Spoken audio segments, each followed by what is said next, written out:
Hello there, my little mortals. I want to tell you a story that happened to me recently. Just the other night, I visited the house of a dear human friend of mine. As I stepped through the doorway, something caught my attention. A photograph, framed, perfectly polished, hanging right above the fireplace. It was a portrait of her recently deceased aunt. Uh-oh. And that, when I asked her, "Do you keep photos of your dead loved ones on your walls?" And she told me so innocently that she keep them for memories. Oh, how very sweet and very, very dangerous. Yes, I know. You're thinking, it's just a photo, Vespira. Ah, but my little mortals, this cute little 7 years of yours isn't just a lifeless frame. It's watching you. And sometimes, if you're really unlucky, it does more than just watch. Let me show you how a little photograph can turn your cozy home into a living nightmare.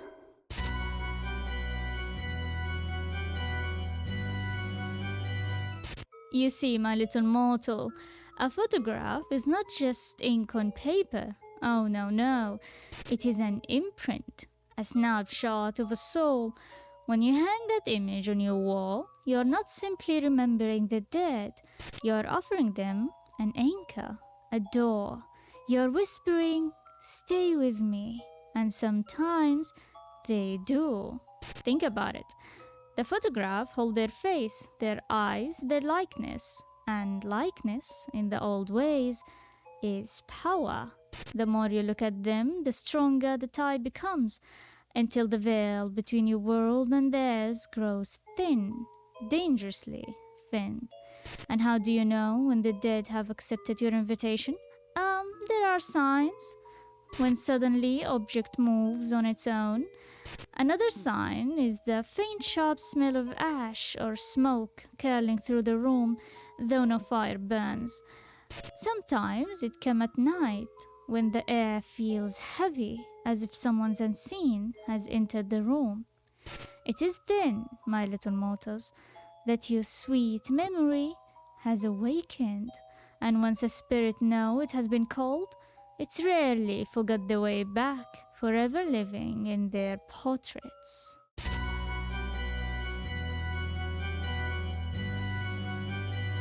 But wait, what if it isn't even your aunt who's come back? That's the second danger. These little portraits are portals, and doors never open only one way, right?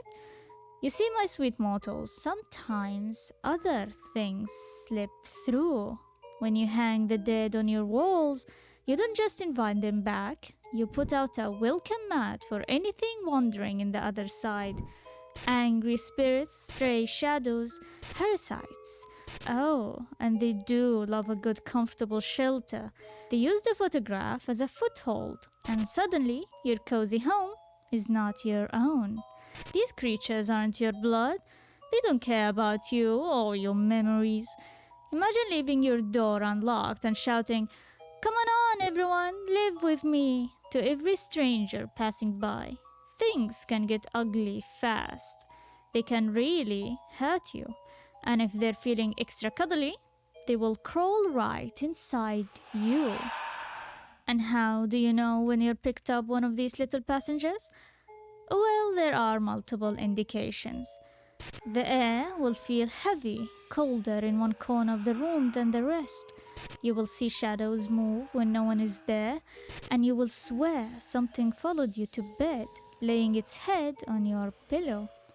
Take those warnings seriously, otherwise they may wear your body like a Halloween costume.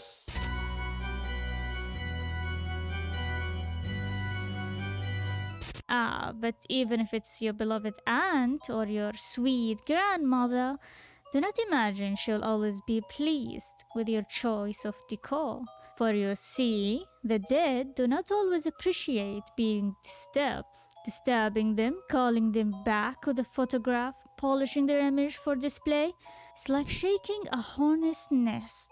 Imagine dozing peacefully in the great beyond, blissfully enjoying eternity, and then bam, someone drag you awake and trap you in your own portrait. All because your spoiled little granddaughter decided your face would look cute above the fireplace.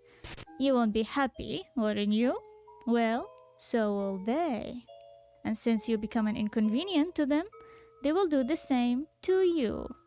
Usually, it starts subtle. They will send you warning, a crack of the floorboard, a flicker of movement in the corner of your eyes, or a whisper crawling around your ears in the dead of night, judging you for that terrible outfit you wore to dinner. But if you ignore their suffering, then they will become truly upset, and they will step into your dreams. But you see, the nightmares they bring are never random, my little mortals. They're always personal to the family. Perhaps you will find yourself wandering the old family home, only it's rotten, collapsing, filled with shadows that whispers your name. Or you will sit at the dinner table where every chair is filled with the dead, and all of them are staring silently, accusing you. Sometimes, if they are cruel, they will show you their death again and again. You will feel the sickness, the choking, the fire, the blade, whatever method they died with, until you wake up screaming and clutching your chest. And the most scary part, these dreams will never fade like ordinary nightmares. No, they will cling like cobwebs in your mind, sticky and horrible. You will carry them into your day, and soon you cannot tell when the dreams end and the huntings begins, until you become a restless spirit yourself, which is fair in my opinion. So just remove the portrait, darling. It's not worth it.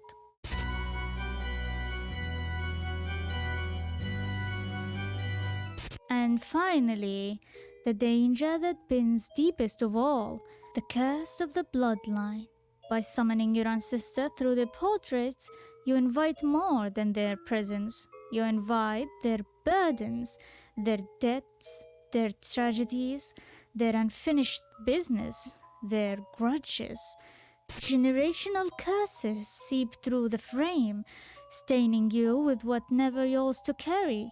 You may experience failed marriages, sudden illnesses, strokes of bad luck.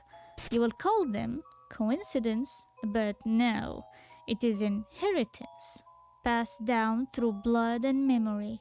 And every time you will gaze at that smiling face on the wall, you will feel the tug, the pull of the past, wrapping its long, cold fingers around your future.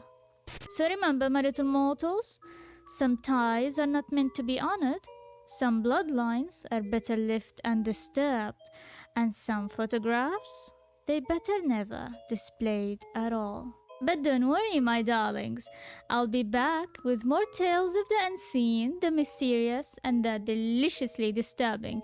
If you dare to enjoy this little glimpse into the shadows, do give this video a like, or do make me smile, and leave a comment. Yes, I read them, and apparently people are already obsessed with me. I mean, we've had two. Can you imagine? We're already practically a cult at this point. And subscribe so you won't miss the next tale of terror. Until we meet again, sleep well, if you can. And with that, the light goes out.